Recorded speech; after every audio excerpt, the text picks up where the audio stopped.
A paz de Cristo para todos. Eu tenho muita certeza que a palavra do Senhor é algo que produz vida, que traz esperança e que nos dá uma nova dimensão do nosso viver. Eu estou apresentando para você mais uma mensagem que vai falar ao seu coração. E tenho também que dizer a todos vocês que nós possuímos uma série de mensagens em vídeos, em cassetes, em CDs e agora também em DVD. Se você quer receber um catálogo de todo o nosso material, é só você entrar em contato com a nossa central de telefones. É 0 operadora 21 2598 2019. Você pode receber na sua casa, no Brasil ou no exterior, todo o nosso material. Em DVD, você poderá receber legendado em inglês e em espanhol. Nós queremos pregar a mensagem que pode transformar a vida do homem. Se prepare, eu tenho certeza que Deus vai falar com você através desta mensagem.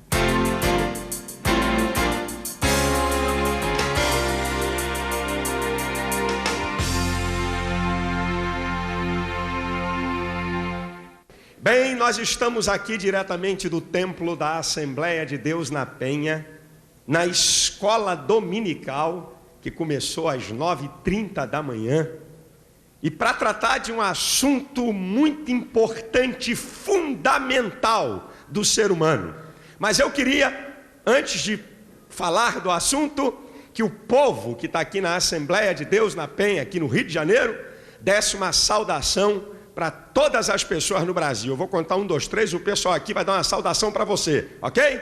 Vou pedir aí as câmeras aí para filmar esse povo, essa multidão aqui nessa manhã. Vamos lá? 1, 2, 3.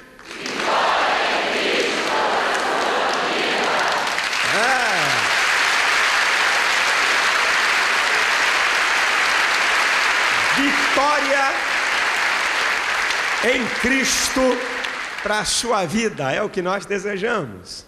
Nós vamos falar sobre o cristão e a sexualidade. Eu queria ler 2 textos para deixarmos como base. A primeira carta de Paulo aos Coríntios, capítulo 7, versículo 3, 4 e 5. Primeira carta de Paulo, capítulo 7, versículo 3 ao versículo 5. Carta aos Coríntios. O marido pague à mulher a devida benevolência, e da mesma sorte a mulher ao marido. A mulher não tem poder sobre o seu próprio corpo, mas tem-no o marido. E também da mesma maneira o marido não tem poder sobre o seu próprio corpo, mas tem-no a mulher. Não vos defraudeis um ao outro, senão por consentimento mútuo, por algum tempo, para vos aplicardes à oração. Depois, ajuntai-vos outra vez, para que Satanás vos não tente pela vossa incontinência, pela vossa sensualidade, pelo vosso desejo sensual. Agora vamos para Gênesis, capítulo de número 2, Gênesis, capítulo 2, versículo 24. Gênesis 2, 24 diz assim a palavra do Senhor: portanto, deixará o varão seu pai e sua mãe, apegar-se-á à sua mulher, e serão ambos uma só carne. Meus amados, falar de sexualidade, a sexualidade é a coisa mais íntima do ser humano. Falar nisso é um assunto que envolve tabus na sociedade moderna. A sociedade que vive fora do contexto da palavra tem regras e tabus na questão da sexualidade. Com todo o liberalismo que existe, com toda a promiscuidade que existe, assim mesmo, lá fora, na sociedade do mundo existem muitos tabus. E na igreja de Cristo, muitas vezes a coisa é pior ainda. Por quê? Eu explico. Porque muita gente viveu uma vida devassa lá fora, e ele vem para a igreja e transfere para o casamento aquele conceito de pecado que ele próprio tinha com as relações pecaminosas sexuais da vida devassa lá de fora. Então transfere para o casamento um monte de regras e de tabus, porque também é uma maneira de uma autocomiseração, uma autopunição. Foi isso que Santo Agostinho fez. Viveu uma vida devassa e depois, para poder justificar a sua devassidão, faz voto de castidade. Eu quero dizer aqui nessa manhã, para você que está vendo uma fita ou para você que está vendo um programa de TV, eu quero dizer que eu não tenho compromisso aqui com o seu tabu, com o que você aprendeu do teu pai e da tua mãe. Eu não tenho compromisso com aqueles que distorcem textos da Bíblia para adaptarem a um costume ou uma regra cheia de invencionices da cabeça do homem. Eu não tenho compromisso com nada disso. Eu não estou preocupado com o que vão pensar. Não estou preocupado com o que vão achar do que eu vou falar. O que eu vou falar, eu vou pautar na palavra. E eu desafio qualquer exegeta, qualquer hermeneuta, qualquer teólogo a contrariar os princípios bíblicos que eu vou colocar aqui sobre a questão da sexualidade.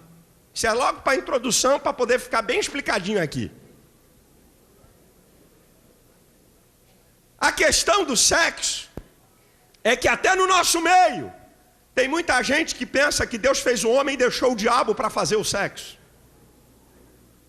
No meio evangélico, a sexualidade é muito mais associado ao erro e ao pecado do que algo bom que Deus fez. Muito mais.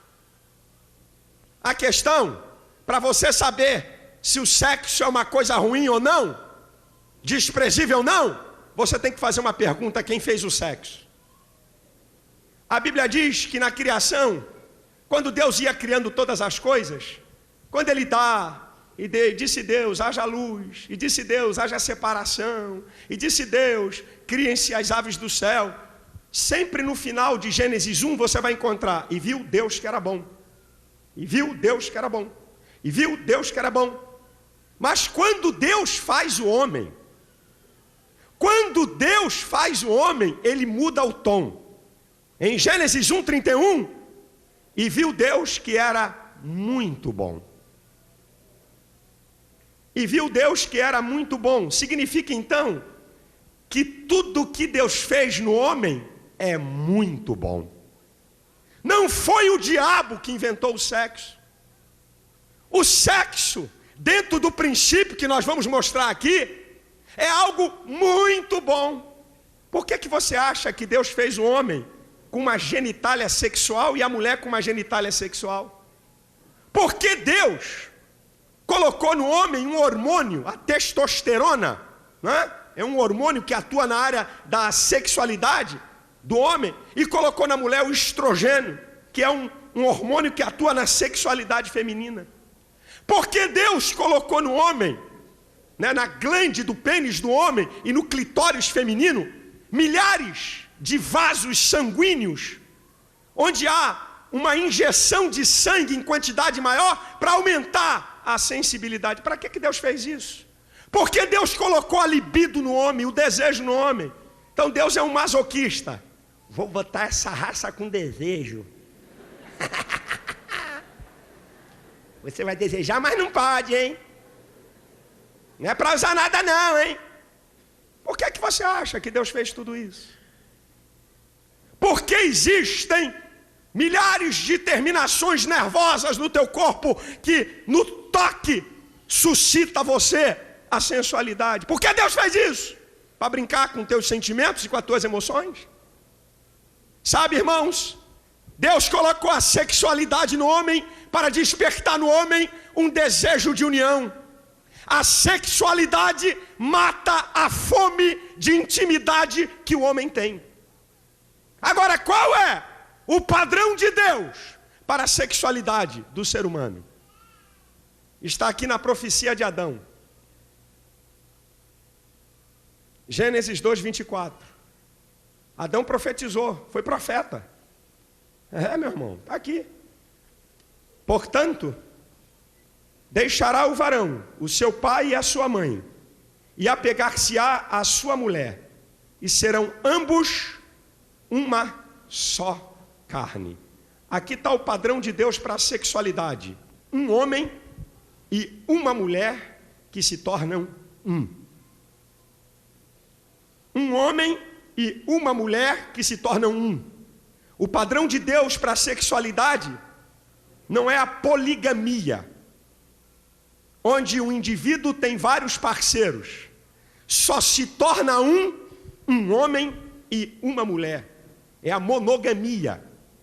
O modelo de Deus é a monogamia. É dois que se tornam um. Isto foi ratificado por Jesus em Marcos capítulo 10, versículos 7 e 8. Jesus ratifica isso aqui. Porque deixará o homem seu pai e a sua mãe, e unir-se-á à sua mulher, e serão ambos uma só carne. Não serão dois, mas uma só carne. Também foi ratificado por Paulo, quando ele fala em 1 Coríntios 6,16, que o que se junta com uma meretriz, com uma prostituta, faz corpo com ela. Aí ele vai lembrar o que Adão e o que Jesus falou. Não disse que serão dois em uma só carne? Ele reafirma no final do versículo de que o homem não pode se juntar com uma meretriz, porque o padrão de sexualidade de Deus é um homem e uma mulher, não é um homem com duas mulheres, ou vice-versa. Então Paulo ratifica. Também é ratificado, e aqui eu começo um negócio. É ratificado em Hebreus 13, 4. Venerado seja o matrimônio e o leito sem mácula, mas os que se dão ao adultério e à prostituição, Deus os julgará. Aqui vai a minha primeira indignação com a deturpação do texto para adaptar para interesses pessoais. Muitos líderes evangélicos deturpam Hebreus 13, 4. Hebreus 13, 4 não trata de relações ou modo de relações sexuais do casamento. Alguém usa essa passagem? Venerado seja o matrimônio e o leito sem mácula. Leito sem mácula é o sexo só com a penetração, tá vendo? É leito sem mácula. Exegese errada, hermenêutica herética, porque existe um princípio da interpretação. Você, quando quer entender um texto, você precisa do contexto, que pode ser imediatamente anterior, ou imediatamente posterior, ou em alguma passagem a priori, na frente. Nesse texto, o contexto está dentro do próprio texto. Leito sem mácula não tem nada a ver com o tipo de prática sexual do casamento. O próprio contexto mostra: leito sem mácula é o leito da fidelidade. Porque os que se dão ao adultério, ele está tratando da infidelidade conjugal. Ele está tratando do pecado, da violação da unicidade que Deus criou o casamento. Não está tratando de que tipo de prática sexual você vai ter ou não dentro do casamento. É uma deturpação e é uma vergonha tentar deturpar o texto para interesses ou manias ou tabus que alguém quer ter. Venerado seja o matrimônio e o leito sem mácula. Admirado, respeitado. O casamento e o leito onde os cônjuges são fiéis. O contexto. Porque os que se dão ao adultério, isso é, aquele que não mantém o seu leito imaculado, Deus o julgará. Essa aqui é a primeira. Querido, o padrão de Deus para a sexualidade é um homem e uma mulher no compromisso do casamento. Agora, pastor, qual é a diferença da relação do padrão de Deus, que é no casamento, para as outras relações sexuais? Qual é a diferença? O que que pega? Primeiro, querido, o casamento representa o mistério da Trindade. São duas pessoas que estão no mesmo ser. São dois, mas ao mesmo tempo são um. É singular. O caráter de Deus é manifestado na carne. É incrível essa analogia. Para que sejam um. O que é Deus? É uma trindade que é una. Deus, quanto à personalidade, é trino. Quanto à essência, é uno. O casamento não é uma unidade, que são duas coisas que se juntam, é uma unicidade. É duas coisas que se fundem para serem uma. Deixará o homem seu pai e sua mãe, unir-se à sua mulher, e serão ambos uma só carne. O caráter de Deus se manifesta na carne. Qual é a diferença? É que na relação íntima do casamento há uma inocência erótica. Isso é, na relação do casamento íntima, na relação sexual, não há culpa nem vergonha. E na relação extra-conjugal, primeiro, é que não se celebra a intimidade profunda do casamento. Quando o homem se relaciona com uma outra mulher ou vice-versa, há prazer físico, é verdade. São dois corpos que se juntam, é verdade, mas nunca vão ser um. E uma outra coisa é que nessa relação existe medo, culpa, raiva, tédio. E muitas vezes o erotismo é esmagado pela violência. Por isso que nas relações sexuais fora do padrão de Deus, há sempre troca de parceiros. Porque nunca se satisfazem. Porque um homem vive com uma mulher há mais de 50 anos. Porque alguém vive com uma mulher há 30, 40 anos. Porque só no casamento existe a completude da satisfação íntima. Nas outras relações, isso é misterioso. Quando Deus faz uma analogia do casamento com as coisas de mais profundas do seu reino, que é a Trindade, que é a união de Cristo com a igreja, meu irmão, é que há um mistério que envolve o casamento. O que faz um homem estar ligado a uma mulher 30, 40, 50 anos é porque só ali a completude de satisfação íntima. Nas outras relações tem que haver trocas, porque com o passar do tempo vira tédio. Agora, que outras relações estão fora do padrão de Deus? Primeira instância, toda relação sexual fora do projeto de Deus de um homem e de uma mulher. Qualquer relação fora do compromisso do casamento está fora do projeto de Deus. Vamos salientar o adultério. O que é o adultério? Relação de casados fora do cônjuge, com outros casados ou solteiros. Prostituição. Eu não vou nem entrar aqui no detalhe da palavra, né? Porneia, né? Pornos em outra, no grego e tal, mas a palavra prostituição de maneira geral, na Bíblia, significa sexo ilícito. Toda prática sexual ilícita.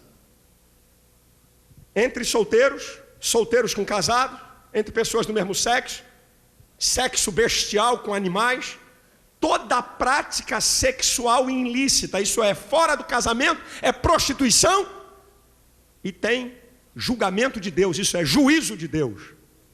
A homossexualidade, que é a prática sexual de pessoas do mesmo sexo, condenada também.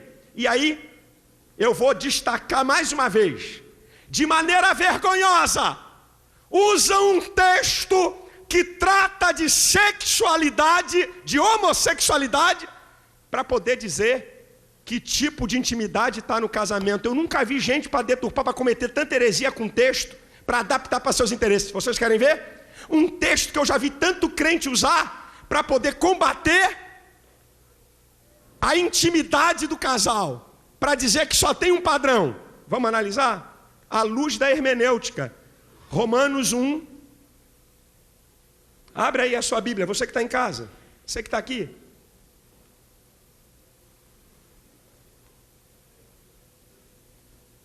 Romanos 1, 26 e 27. Deixa você abrir, para você olhar aqui para mim dizer uma coisa para você. Já achou o texto? Agora olha aqui para mim. Quando eu estou falando aqui de hermenêutica, é bom até eu explicar, porque muitas pessoas, amigas, não podem entender essa linguagem. Hermenêutica é a ciência da interpretação bíblica. Exegese é a ciência da interpretação do texto. Existe um princípio na hermenêutica. Entre tantos princípios, existe um. A Bíblia, por si só, se explica. Você não pode quebrar esse princípio. Você quer ver? Olha o que é que diz. Eu já vi tanta gente usar... O texto de Romanos 1, a partir do 25, está falando de relações homossexuais. 25, 26 e 27. Agora olha o que é que diz o texto. Pelo que Deus os abandonou às paixões infames, porque até as suas mulheres mudaram o uso natural no contrário à natureza. Paro aqui. Eu já vi muita gente pegar esse texto. Olha aqui, pastor. Olha, no casamento só pode ter a relação por penetração. Porque olha o que diz aqui, olha. Não pode tirar o uso natural. Agora vamos entender o que é uso natural. A própria Bíblia explica. O versículo 26 está entrelaçado com 27. Você não pode dissociar os textos. O 27 vai explicar o que é uso natural. Não tem nada a ver com a intimidade do casal. Olha o que é uso natural. 27. Semelhantemente também os varões, deixando o uso natural da mulher, se inflamaram em sua sensualidade, uns para com os outros, varão com varão, cometendo torpeza e recebendo em si mesma a recompensa que convinha a seu erro. Versículo 26, no final diz, mudar o uso natural. Versículo 27, deixando o uso natural. Agora ele vai explicar o que é uso natural. O uso natural é a mulher deixar de ter relação com o homem e ter com outra mulher. É o homem deixar de ter relação com a mulher e ter com outro homem. Não tem nada a ver com a intimidade do casal. Isso é uma vergonha. Deturpar e quebrar um princípio da hermenêutica que a Bíblia por si só se explica. Uso natural é o que é contrário à natureza. Deus fez o macho para ter intimidade com a fêmea. Deus fez a fêmea para ter intimidade com o macho. O que é contrário a isso? É a fêmea ter relação com fêmea e o macho ter relação com macho. O texto não trata de casamento, trata de relações homossexuais. Então, cuidado. Quando a gente for falar de alguma coisa, a gente não acabar incorrendo em erros. Tá vendo, irmão? Não pode isso, não pode aquilo. Eu vou chegar lá. O negócio vai ferver daqui a pouco.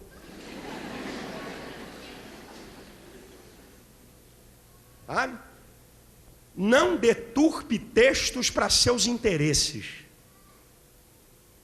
Não deturpe. Bem, eu já falei quem fez o sexo, eu já falei sobre o padrão de Deus para a sexualidade, eu já falei da diferença do padrão de Deus para as outras relações, o que são relações erradas, e agora eu quero falar sobre princípios da intimidade da relação aprovada por Deus, que é um homem e uma mulher que são um no casamento. Vamos para 1 Coríntios 7.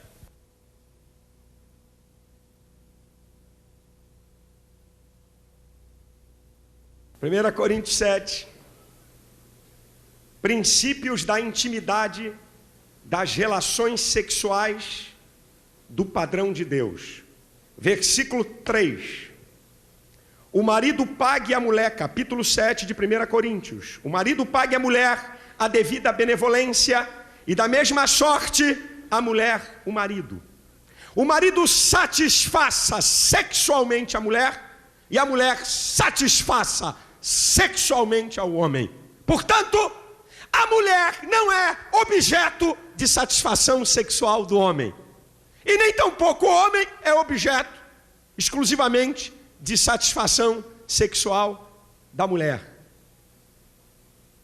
Satisfação mútua. Agora escuta o que eu vou dizer para você. O marido satisfaça sexualmente a mulher e a mulher satisfaça sexualmente o homem. Para que haja satisfação sexual, o princípio da intimidade tem que estar vigorando. Agora, para que haja intimidade, tem que haver construção. E para que haja construção, tem que haver diálogo, vulnerabilidade. Tem que haver honestidade, tem que haver compreensão. Como é que a pessoa quer construir intimidade e se satisfazer sexualmente se ela não aprender a construir essas coisas? Querido, antes que haja harmonia de corpos, tem que haver luta de almas. Para que haja harmonia dos corpos, tem que haver luta de alma. Ver o que um quer, o que não quer, compreensão, cessão, diálogo, franqueza, mostrar que é vulnerável. Doação. Antes de harmonia de corpos, tem que haver luta de almas. É esse o problema de muitos casamentos. Mas no casamento, o primeiro princípio da intimidade é que o homem satisfaça a mulher sexualmente. E a mulher satisfaça o homem sexualmente. E aqui vai um pequeno conselho para a minha classe de los machos.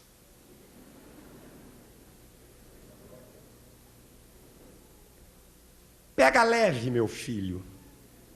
Vai devagar, porque o santo é de barro. Muita pressa, muita vontade, você pode deixar o outro chupando o dedo. Então, calma. Calma. É uma construção. Calma. A mulher não elabora igual o homem. A mulher é sensível a toques, a boas palavras. Começa a construir de manhã.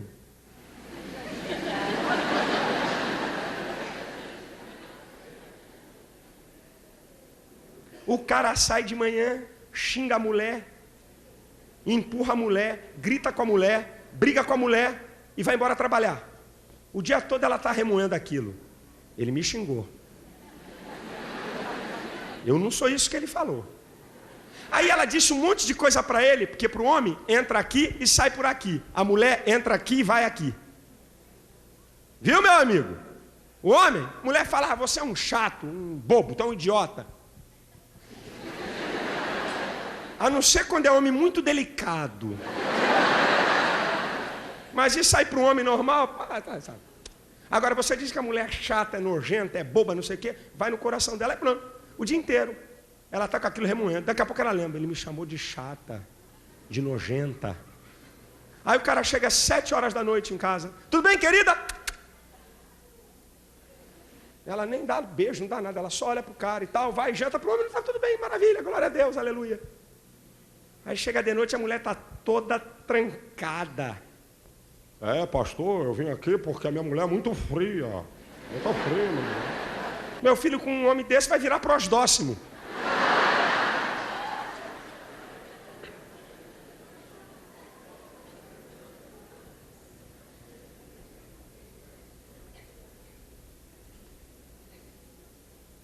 Primeiro princípio da intimidade, que o homem satisfaça sexualmente a mulher e a mulher satisfaça sexualmente o homem. Agora o segundo é que esquenta. Versículo 4. Deixa eu até tossir aqui. A mulher não tem poder sobre o seu próprio corpo, mas tendo o marido. E também da mesma maneira, o marido não tem poder sobre o seu próprio corpo, mas tendo na mulher. Eu tenho uma notícia para dar para vocês. No casamento, os cônjuges são livres para lutarem e crescerem no prazer, até atingirem o limite máximo. Eu vou repetir. Vou repetir, até vou melhorar. No casamento, os cônjuges são livres para lutarem e crescerem no prazer do corpo um do outro, até atingir o limite máximo.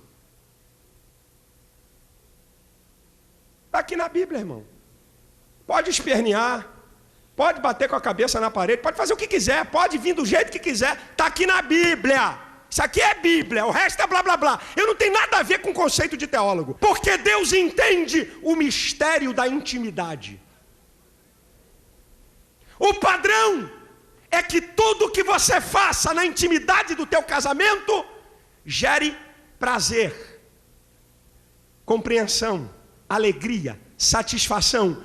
Qualquer coisa que venha interromper a intimidade na relação, você tem que banir.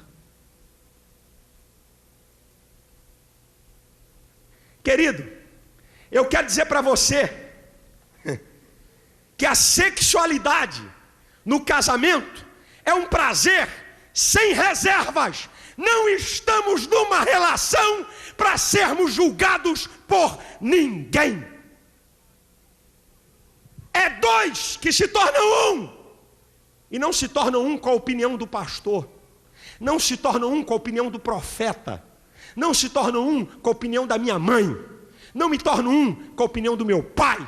Não me torno um com um teólogo mais famoso. Eu não me torno um nem com Deus nessa relação. Portanto, sabe por que muita gente quer que um pastor ou um teólogo dê uma relação do que pode ou não pode no casamento? Sabe para quê? Para ele transferir responsabilidades. Porque afinal de contas foi o pastor que disse que pode. Botar a mão naquilo pode, botar a mão naquilo outro não pode.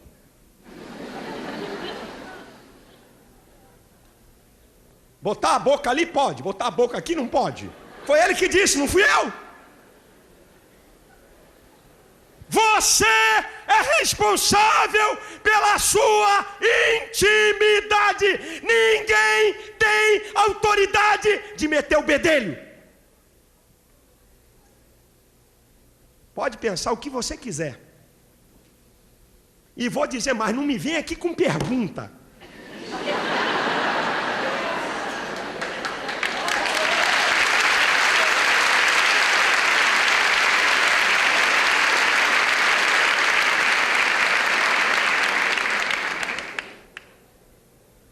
No casamento, à luz da Bíblia, os cônjuges são livres para lutarem e crescerem no prazer do corpo um do outro. A sexualidade no casamento é um prazer sem reservas. Não estamos numa relação para sermos julgados por ninguém.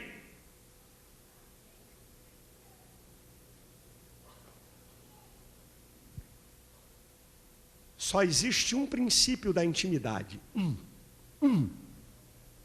Como é que Deus é fantástico. Só tem um princípio da intimidade. Isso para frear a brutalidade do homem. 1 Pedro 3,7 na primeira parte. Marido, tenhais relações sexuais com suas mulheres com entendimento, dando honra à mulher que é vaso mais fraco. Esse é o único princípio da intimidade que você pode pegar a Bíblia aí e folhear. 1 Pedro 3,7, a primeira parte. Maridos, eu estou trazendo numa linguagem de hoje, aí fala coabitai.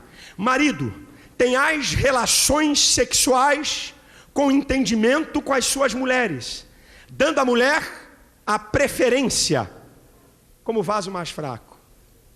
Deus é tão inteligente e conhece bem qual é a índole do homem. Foi Deus que fez o homem. Deus sabe que Ele botou no homem aquela índole de posse, de domínio. Se Deus não colocasse esse parâmetro, tadinha de vocês. O cara ia querer obrigar você a fazer qualquer coisa. Não, porque você é minha. Tudo isso aí é meu. Está aqui na Bíblia. O teu corpo é meu. Sai fora. Aí a mulher ia ser violentada. Portanto, quem tem a primazia da relação da intimidade é a mulher e não o homem. O homem não pode fazer nada que a mulher não queira. Agora vou abrir um parênteses aqui, eu não vou deixar isso passar.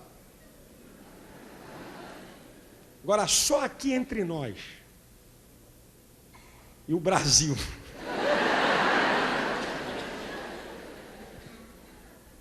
O homem só não faz alguma coisa com a mulher se for trouxa. Porque um homem sabe conquistar. Agora o cara vem igual um cavalo, um violento, e quer obrigar a mulher a um monte de troços que ela não está nem preparada emocionalmente, psicologicamente, vai criar um choque no casamento e o princípio da intimidade vai ser quebrado. Por isso que na relação sexual do casal, é alguma coisa tão profunda que talvez a minha sexualidade com a minha esposa não sirva de padrão para a sexualidade sua com teu marido. Porque é algo tão íntimo e tão profundo de cada casal. E esse é o perigo da comparação. Esse é o perigo de que eu fico vendo de vez em quando, olha que meu marido faz assim, faz assado, a outra...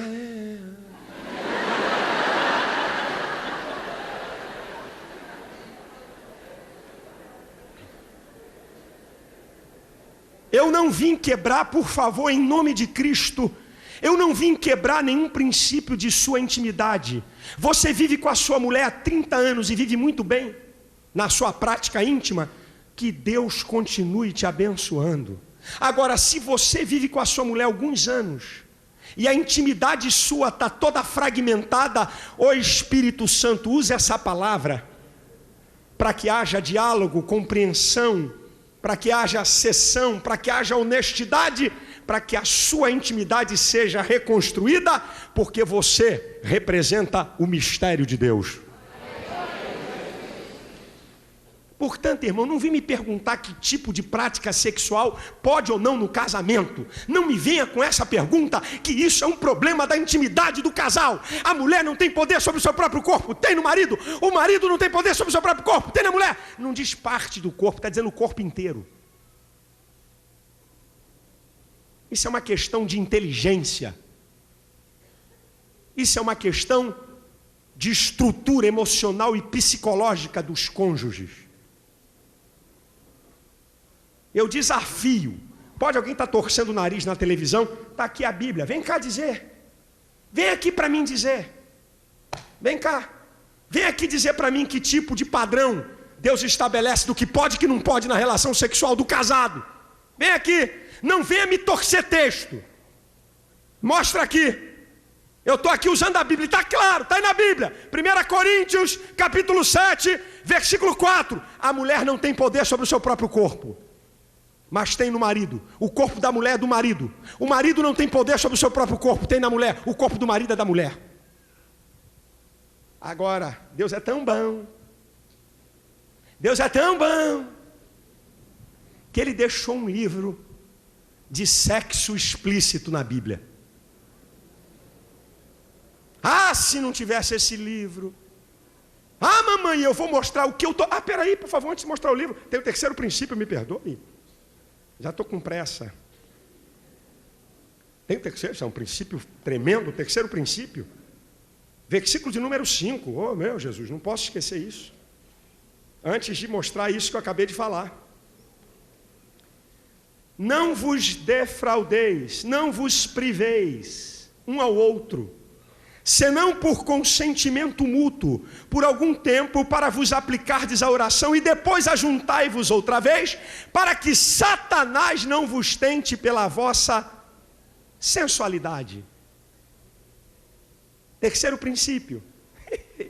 Irmãos, escute o que eu vou dizer para você. Escute o que eu vou dizer para você.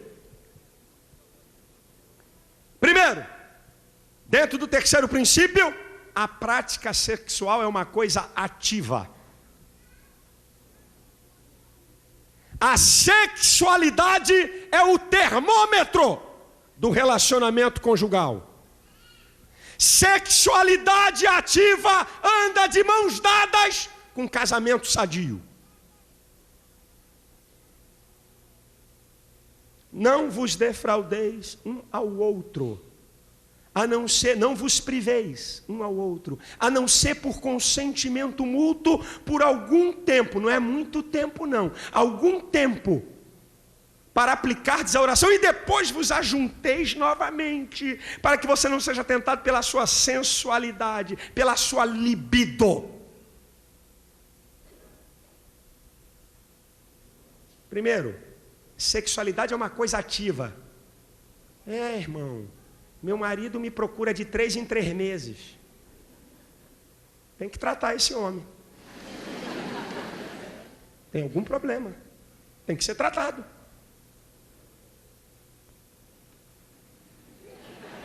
O que foi, reverendo? Pastor Santo está dizendo ali, dá Viagra para ele.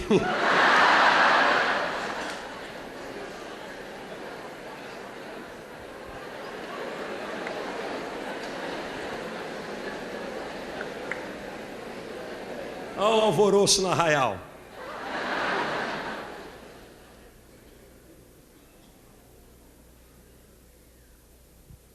Tá aqui algum problema, depois eu vou falar de alguns desses problemas. Não posso falar logo agora, para poder, é fácil, é adaptável aqui. Bem, pode ser que seu marido, se ele tiver até 30 anos, ele é um forte candidato à ejaculação precoce. Isso traz ansiedade e insegurança. Ele pode querer fugir da relação, porque ele não consegue te satisfazer. Ele precisa de tratamento psicológico, precisa ter calma. Isso pode acontecer com um homem na idade até 30. No homem acima de 30 anos, pode ser que ele esteja estressado, depressivo, e por causa disso, ele não tem uma ereção normal e ele tem medo da relação, ele foge. Homens acima de 50 anos, pode ser por questões de diabetes, pode ser por questões de baixa do hormônio da testosterona, ele pode ter uma baixa hormonal, pode ser também por hipertensão, então ele pode fugir da relação. Tudo isso tem tratamento, tudo que eu estou falando. Na mulher, porque muitas vezes a mulher não tem nenhum apetite sexual, pode ser baixo do hormônio estrogênio, tem uma baixa da taxa hormonal, e ela pode ficar uma mulher fria, e ela pode estar fria pela maneira que ela é tratada diariamente. Mas, biblicamente falando, a relação sexual do matrimônio é uma relação ativa. A relação sexual é mútua, não é mercadoria de troca. Se não trocar a geladeira essa semana, não.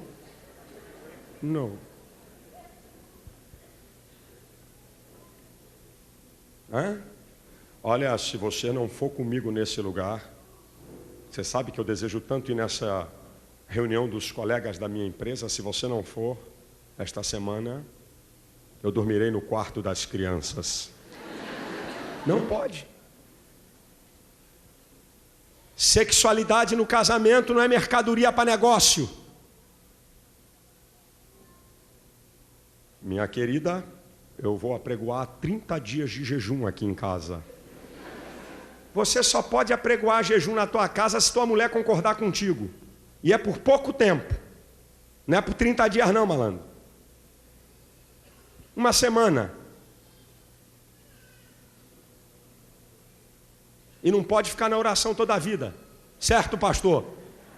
Está aqui um homem com mais de 50 anos casado com a mesma mulher, que tem 11 filhos, manja do negócio.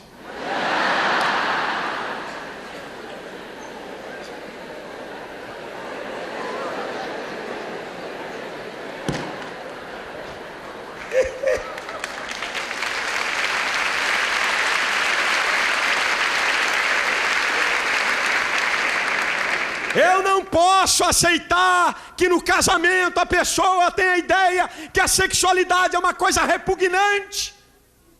É uma coisa terrível. Tem que fazer, meu Deus, Senhor. Se um anjo estiver aqui hoje, oh Jesus, mistério.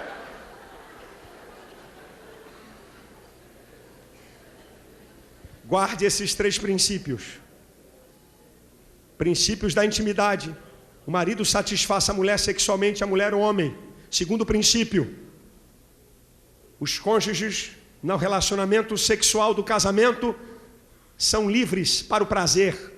Ninguém pode julgar a sexualidade no casamento. Não é uma relação para alguém meter o bedelho e dizer o que pode e o que não pode. É problema seu e da sua mulher. Terceiro, a sexualidade é uma coisa ativa. E não é uma coisa de uma decisão unilateral. É uma decisão que vai a 2. E agora, meu irmão? Se na Bíblia não tivesse um livro de sexualidade explícita, ativa, para arrebentar com qualquer teoria do relacionamento íntimo. Se não tivesse o Cântico dos Cânticos. Se não tivesse. Gente ia inventar um monte de pataquada. Vamos ver? Maravilha. O Cântico dos Cânticos, Cantares de Salomão. Abre aí no capítulo 1. É a celebração das relações sexuais de Salomão com a Sulamita, com a amada. Não venha para cá querer deturpar o livro e dizer que o livro trata da igreja. O livro de Cantares trata da sexualidade de um casal que é exemplo de intimidade e de unicidade.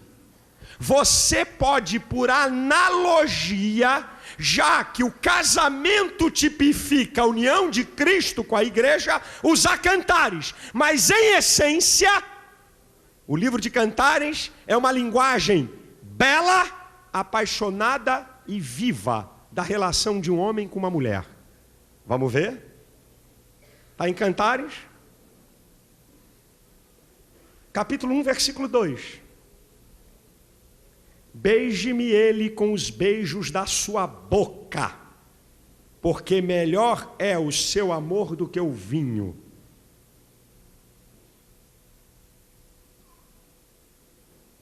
Beija-me ele com os beijos da sua boca. Isso aqui não é linguagem figurada não, irmão. Mete o bocão nessa serva, meu irmão.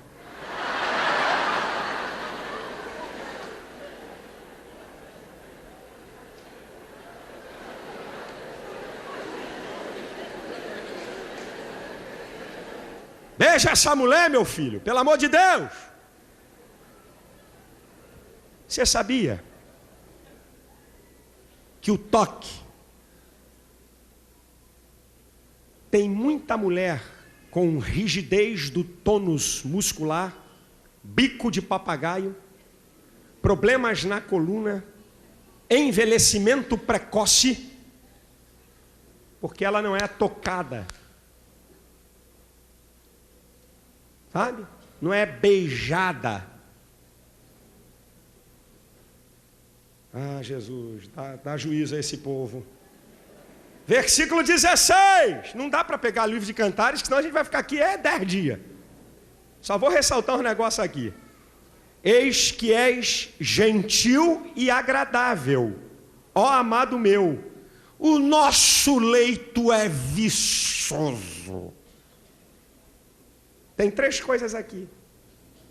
Para os homens tem 2, para o casal tem 1.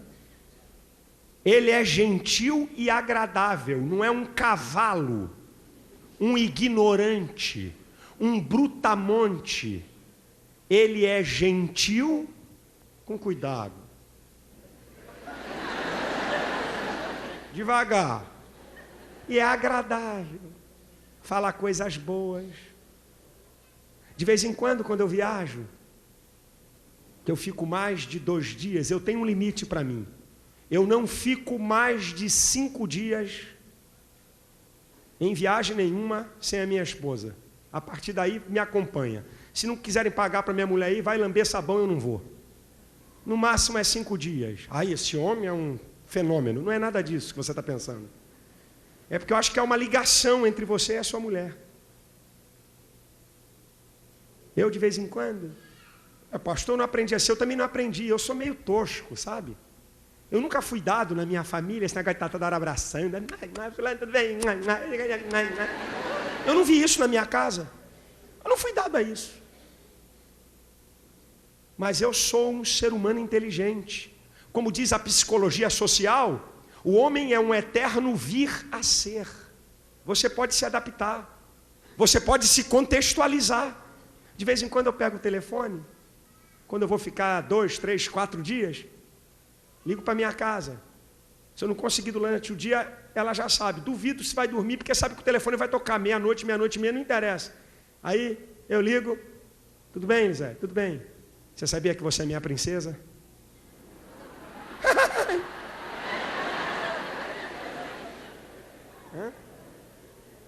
Isso é agradável. O cara nunca disse uma palavra agradável para a mulher. Porque a minha mulher sabe, se ela precisar, o dinheiro está aqui, ó. Só tem dinheiro. Se precisar, mete a mão no bolso que tem dinheiro. Isso é de ser ignorante, rapaz. Ela quer ouvir uma coisa boa, uma palavra boa. Ele é agradável e ele é gentil. Ele não dá tapa, não dá pescotapa, não dá bufetada na mulher. Ele é gentil. E aí, olha só o que ela declara. Olha a consequência, por favor, a minha classe, homens, lombres, por favor. Se você for gentil, olha que coisa linda, diz o texto. Se você for agradável, o teu leito será viçoso. Pega fogo. O negócio é quente. É isso que ela está dizendo. O nosso leito tem vida, a gente bota para quebrar. O negócio aqui em casa pega fogo. Agora você quer ver? Que coisa linda. No capítulo 4 e no capítulo 5, os dois estão em pé nus. Um de frente para o outro. Não, pastor, não. Lá em casa tem um lençol. Um buraquinho. Já foi feito na medida certa.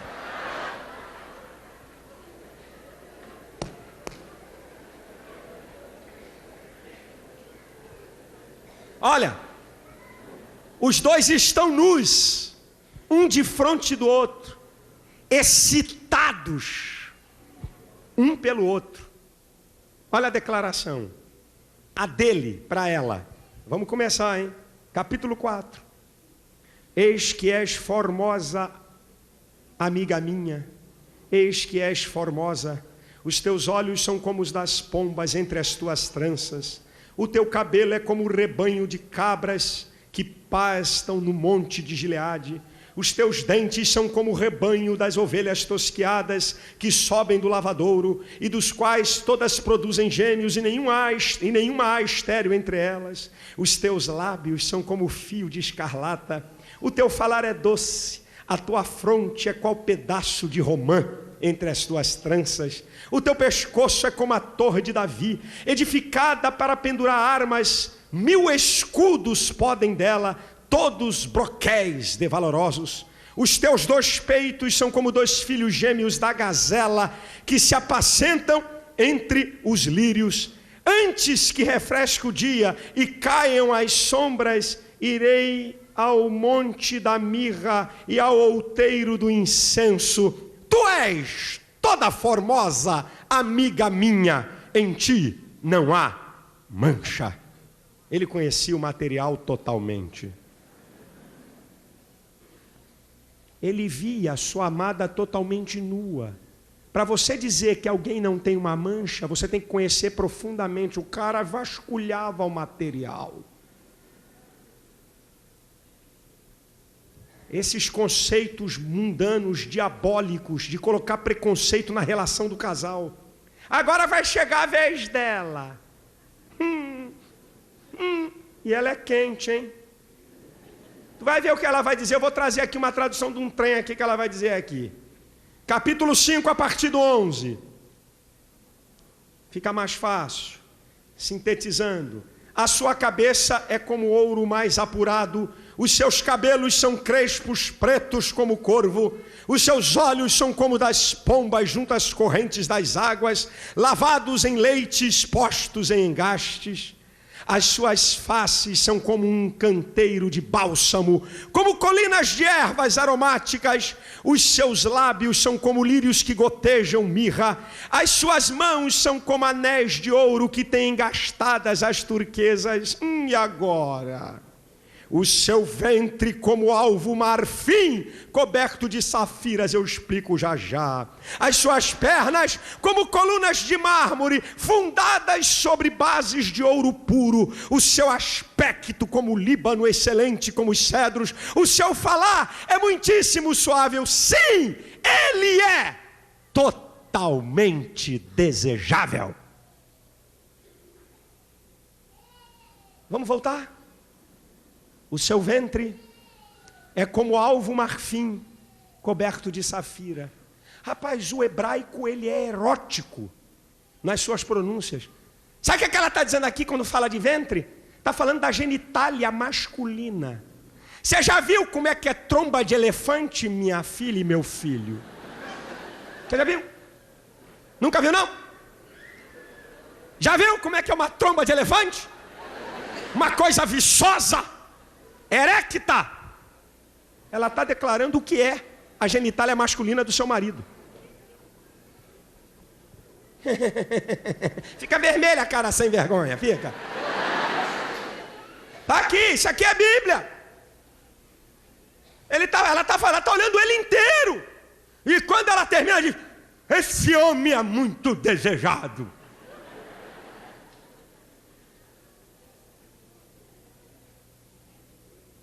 Vamos ver a relação íntima em Cantares? Capítulo 7. Salomão, velho de guerra, é quente. Você quer ver? Que formosos são os teus pés nos sapatos, ó filha do príncipe. A volta de tuas coxas são como joias trabalhadas por mão de artistas.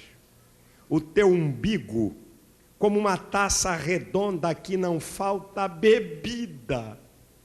O teu ventre, está falando da genitália feminina, como um monte de trigo cercado de lírios. Para aqui um pouquinho. O teu umbigo, como uma taça redonda que não falta bebida. Quando eu disse aqui há pouco tempo atrás que ninguém tem autoridade de penetrar na intimidade do casal, que é uma coisa tão profunda, que tipifica, que representa o mistério da Trindade. E Deus, sabendo do que representa a profundidade de uma intimidade, e como nós não somos seres iguais, somos indivíduos, é a capacidade e a qualidade de ser único, insubstituível, incomparável, inconfundível. Cada pessoa que se junta com a outra forma uma, que é diferente da outra que se junta com a outra e forma outra. Salomão era um camarada de ideias. Camarada assim, vou fazer um negócio diferente hoje. Vou levar vinho. Botava vinho no umbigo da serva. Problema dele. Bota guaraná, irmão.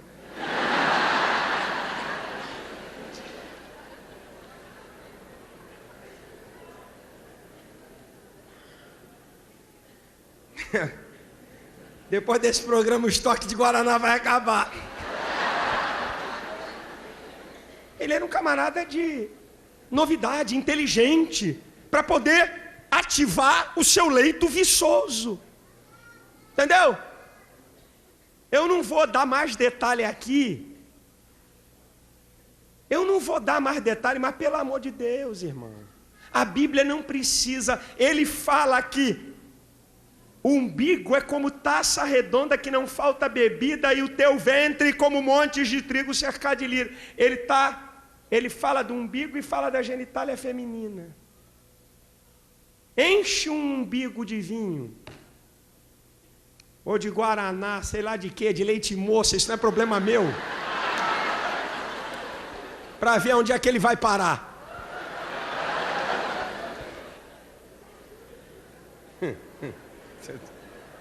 Ah, Jesus. Está na Bíblia, irmão, está na Bíblia.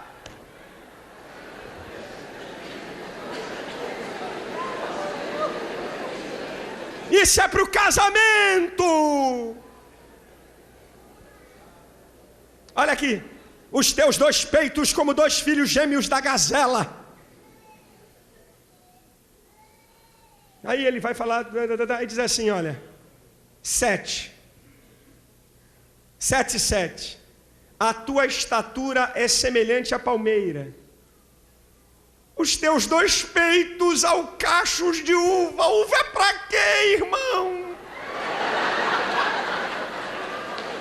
É para ficar olhando para a uva. Quando você compra um cacho de uva, ai, que uva linda, joga fora.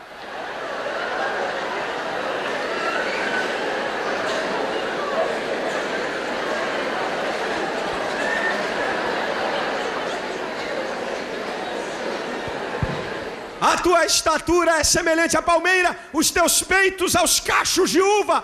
Ele está falando da relação. Dizia eu. Você vê que o camarada, ele começa com vinho no umbigo. Ele está trabalhando para chegar na êxtase do prazer. Aí aqui ele já está no final. Dizia eu. Subirei a palmeira, pegarei em seus ramos. Então os teus peitos serão como cachos na vide, e o cheiro da tua respiração como das maçãs. Há um batimento cardíaco alterado na relação sexual. A pulsação sanguínea. Ele está falando do ato sexual em si. Irmãos, a expressão sexual do casamento é um paradigma da união de Deus com o seu povo. E o prazer sexual na intimidade do casamento são retratos do prazer e satisfação que Deus quer dar ao seu povo eternamente. É lindo. É lindo. O casamento é um paradigma, é um modelo, é um padrão do relacionamento de Deus e com o seu povo. O prazer, a êxtase, a satisfação sexual da relação do casado é um retrato do prazer e satisfação que Deus quer dar ao seu povo eternamente. Como o diabo é sujo, como ele deturpa. Isso aqui é Bíblia. Agora, irmão, por que a sexualidade é tão importante? E por que Satanás então trabalha para perturbar na sexualidade? Porque a sexualidade, ela consegue atingir as 4 áreas fundamentais do ser humano. Por que ela é tão importante? Deus sabe disso. Por que a sexualidade é tão importante? Ela consegue atingir as 4 áreas fundamentais do ser humano. Primeiro, a área física, biológica. O ato sexual, quando o indivíduo tem prazer com a sua amada, há uma descarga de endorfina, que é o calmante natural do organismo. Envia um comando ao cérebro, e o cérebro envia um comando para todo o corpo: está tudo bem com ele. Traz calma, alivia o estresse, é bom para o coração, isso é científico. A sexualidade também preenche a área psicológica. Vamos voltar. Quando o indivíduo tem o prazer, o clímax, a satisfação, há uma descarga de endorfina. Ela envia um comando ao cérebro, dizendo que está tudo bem. A pessoa se sente satisfeita, ajuda a autoestima, alivia as tensões psicológicas. Atende também a área sociológica. Por quê? Você e eu somos resultados da família. Uma boa família, bons filhos. Uma má família, maus filhos. Uma boa família, uma boa nação. Uma péssima família, uma péssima nação. Então, quando o casal tem profundidade na intimidade, aquela relação é forte e é salutar para um efeito psicológico no restante dos filhos. E a sexualidade atende à área espiritual. Ai, meu Deus, heresia, heresia. 1 Pedro 3,7. Eu só citei a primeira parte do versículo. Maridos, tenhais relações sexuais com suas mulheres com entendimento, dando honra à mulher como vaso mais fraco, para que as suas orações não sejam impedidas. Irmão, um casal que vive mal não reflete o mistério da Trindade. Um casal que vive mal não é paradigma do modelo da relação de Deus com o seu povo. Um casal que não tem prazer não é retrato da satisfação eterna que Deus quer dar ao seu povo. Se não há, Deus fez o casamento para serem um. Se não são um, você está fora do plano, do projeto de Deus. A sua oração não chega lá. Que coisa tremenda, que coisa espetacular é a palavra de Deus. Agora eu quero só deixar, só para salientar, aqui tem muita gente solteira. Eu quero dizer para você que está me vendo pela televisão, relações sexuais fora do padrão do casamento é pecado. Aprenda a esperar. Relações sexuais precipitadas, sabe o que tem acontecido? Mães precoces, abortos, casamentos para darem satisfação social. Espera, moço, espera, moça, ora a Deus, peça a Deus. Deus está interessado na sua completude como ser humano. Se você é viúva ou viúvo, também é a mesma coisa. Se você tinha uma vida devassa lá fora e agora você pertence a Deus, ore a Deus, peça a Deus para te dar uma companheira, para que você seja fiel a ela e ela a você, para que você cumpra na vida o desejo, o modelo e o padrão de Deus para a sexualidade aqui nessa terra. Eu termino. Eclesiastes 9:9. Goza a vida com a mulher que amas, todos os dias de vida da tua vaidade, os quais Deus te deu debaixo do sol, todos os dias da tua vaidade, porque esta é a tua porção nesta vida, e do teu trabalho que tu fizeste debaixo do sol. Meu irmão, quem é casado aqui, levanta a mão. Os casados, que maravilha! Goza a vida com a mulher amada, rapaz. Se realiza com essa mulher. Se realiza com teu marido, minha irmã. Seja feliz.